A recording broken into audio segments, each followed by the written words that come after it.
Após a progressão de Leyline para o nível 3 e a derrota dos Elfos Negros, todos os planos dissidentes e secretos na região central se acalmaram como se nunca tivessem existido. Como um recém-promovido rank 3 Magus cheio de vitalidade, aquele que não estava lutando para proteger o reino, Leyline poderia facilmente encontrar tempo para destruir as guildas que não se sujeitavam ao seu domínio. Ele estava preparado para controlar a zona crepuscular pelos séculos vindouros. Diante da pressão de tão grande poder, não importando quantos magos na região central não estivessem dispostos, eles não ousaram ofendê-lo.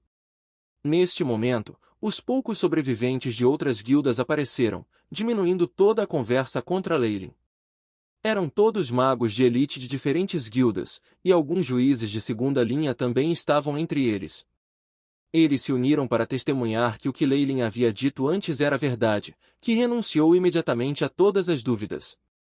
Eles eram todos cativos de Leyline naquela época. Esses dois magos tinham se submetido a Leyline há muito tempo. Eles não eram tolos. Conhecendo o poder de Leyline e sua própria influência minguante, a maioria deles reconheceu a verdade. Claro, houve alguns teimosos que todos pereceram gloriosamente na guerra. Viligit Zone ano 5783.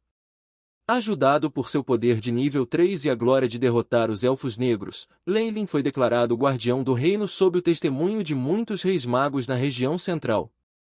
A partir de então, Leyline se tornou o único poder que controlava os magos da Twiligit Zone, e os sacrifícios e a escuridão por trás de sua glória radiante eram frequentemente ignorados pelas massas. As pessoas só acabam lembrando a gloriosa conquista de Leyline de derrotar os Elfos Negros. Eles compunham canções folclóricas e lendas em seu louvor, deixando de fora o trabalho duro de Baelin, Aron, Vinas e até mesmo o guardião anterior. Esses nomes foram enterrados sob os documentos e registros históricos sobre o brilho eterno de Leyline, e sua lenda continuou.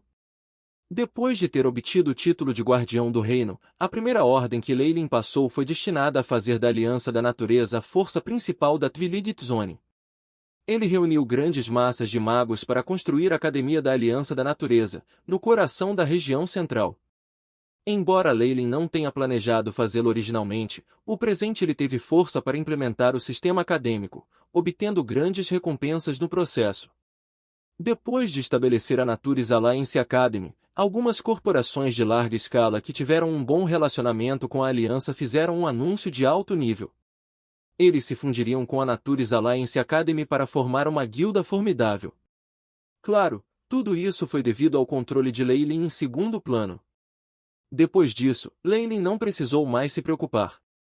A academia em rápido crescimento naturalmente superou outras corporações próximas, expandindo continuamente sua capacidade e área de influência.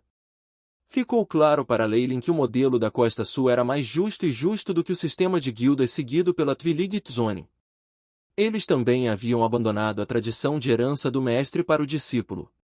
Embora ainda houvesse muitos mentores, poucos deles continuavam tratando seus acólitos como escravos.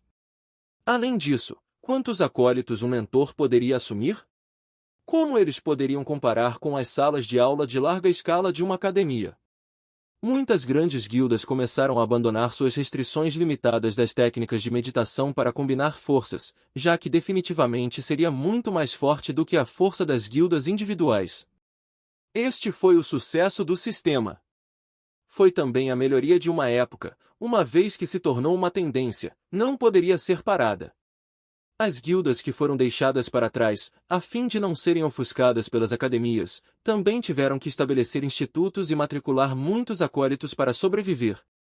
Isso permitiu que pessoas comuns talentosas tivessem uma boa chance.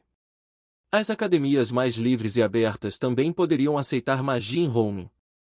Sem a restrição da técnica de meditação, tornou-se muito mais simples para os magos em Home que queriam ingressar nas academias. Leyline havia notado isso há muito tempo. Embora as guildas que praticavam o mesmo tipo de técnica de meditação fossem muito unidas, elas também se tornaram altamente xenófobas. Depois de entrar para uma guilda, se um magi não praticasse a técnica de meditação da guilda, eles se tornariam alvos para o ostracismo. Mas as academias não enfrentaram esse problema. As chamas da revolução iniciada por Lord Bottom também foram eliminadas gradualmente pela instituição de academias. Leilin não se importou com isso. O que ele priorizou ainda eram as técnicas de meditação das guildas e suas pesquisas valiosas. De fato, sob a advocação de Justo, transpa com o aluguel e a liberdade de comunicação pelas regras da academia, as guildas que se juntaram à academia tinham que contribuir com suas técnicas únicas de meditação e algumas pesquisas preciosas. Sob a liderança de Leilin, essa grande quantidade de informações preciosas foi armazenada na biblioteca da academia para todos os magos examinarem, e essa tendência se desenvolveu com ardor. Deve-se dizer que, depois de renunciar à noção limitada de uma guilda, essa comunicação aberta e sondagem realmente beneficiaram muitos magos, fazendo com que os magos da zona obscura melhorassem suas habilidades. Quanto a essas técnicas de meditação e pesquisa, tudo isso foi naturalmente e gentilmente aceito por Leilin, aumentando muito o banco de dados do Chip AI. Pode-se dizer que, neste momento, uma grande parte das técnicas de meditação e pesquisa de alto nível da Twiligit Zone foi embolsada por Leilin, incluindo todos os recursos preciosos. A Aliança da Natureza era agora a mais influente na região central. Não importava o que Leilin desejasse, contanto que estivesse em Twiligit Zone, ele precisava apenas perguntar. Um grande número de plebeus, acólitos, rank 1 e até mesmo 2 magos, sem hesitar, ir buscá-lo para ele, não importando o custo. Este foi o benefício da autoridade. Tempo passou. Twiligit Zone, ano 5785. Sentindo que todas as partes tinham completado seus preparativos, Leilin, com seu título de guardião do reino, enviou um apelo ordenando forças de aliança de todas as regiões para recapturarem o norte. De fato, depois de assassinar Ania, Leilin optou por recuar e não atacou diretamente a região norte, mas esse lugar agora era facilmente obtido. Ficou muito claro para ele que, embora ele tivesse habilidades excepcionais, ele primeiro tinha que resolver suas próprias habilidades. Embora impulsivamente enviando tropas para derrotar os Elfos Negros, recuperar suas terras perdidas e ganhar reputação poderia funcionar, os ganhos reais seriam definitivamente colhidos por outros abrigando esquemas ambiciosos. Além disso, naquele momento, ele não tinha o título de guardião do reino. Leilin não foi tolo o suficiente para lutar nas linhas de frente e deixar os magos nas costas colherem o fruto de seus esforços. Assim, ele preferiria observar enquanto os elfos negros remanescentes do norte travavam guerra contra os anões, gnomos e até a si mesmos, deixando que se desgastassem antes de agir.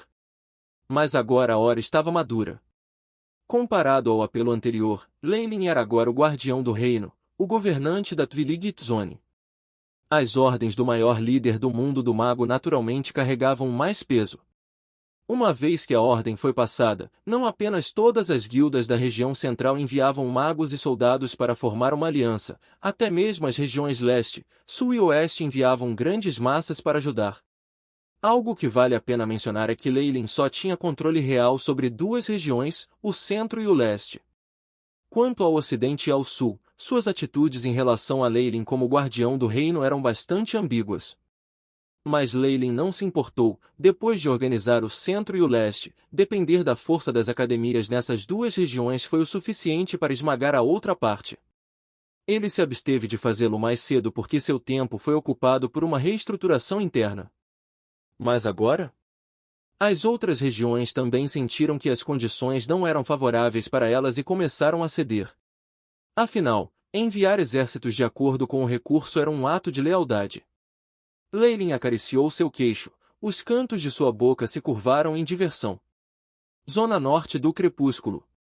Multidões de tropas se alinhavam perfeitamente e avançavam constantemente. Enquanto isso, na parte de trás, havia um grande número de magos montando transportes peculiares.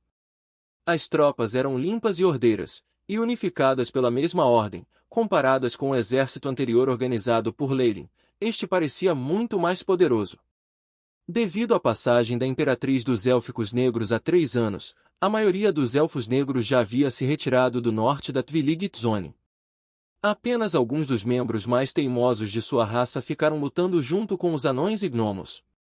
E essa força, para uma congregação de muitos magos, especialmente as tropas humanas lideradas por Leilin, era tão insignificante quanto a poeira.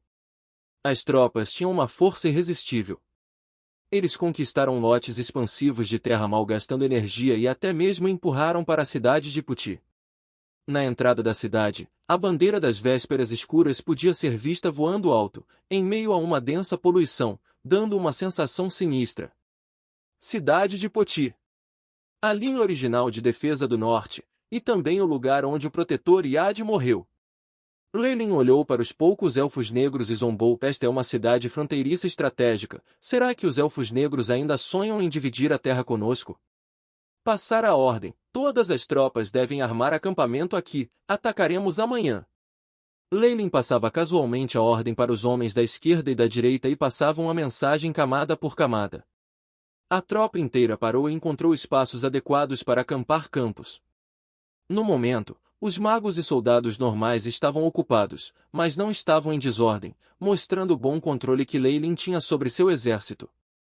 No centro dos acampamentos fechados havia uma grande tenda de ouro, decorada com pedras preciosas e incenso. Havia até equipes de magos patrulhando fora dele. Embora o guardião do reino não gostasse de tudo isso, era necessário etiqueta. HM? Leyline, que estava meditando no meio da tenda de ouro, de repente abriu os olhos e sua boca se transformou em um sorriso. Depois de alguns minutos, uma voz de parabéns pode ser ouvida, mestre. Entrar. A cortina da frente foi desvelada e um homem de meia idade com cabelo branco entrou, sendo irradiado com a energia assustadora de um magi de nível 2, mas neste momento, ele se ajoelhou sobre um joelho como uma forma de respeito a Leyline. Reportando para dominar. Existe uma matriarca dos elfos negros que afirma ser um velho amigo e quer ver você. Um velho amigo? Leyline sorriu. Deixe entrar.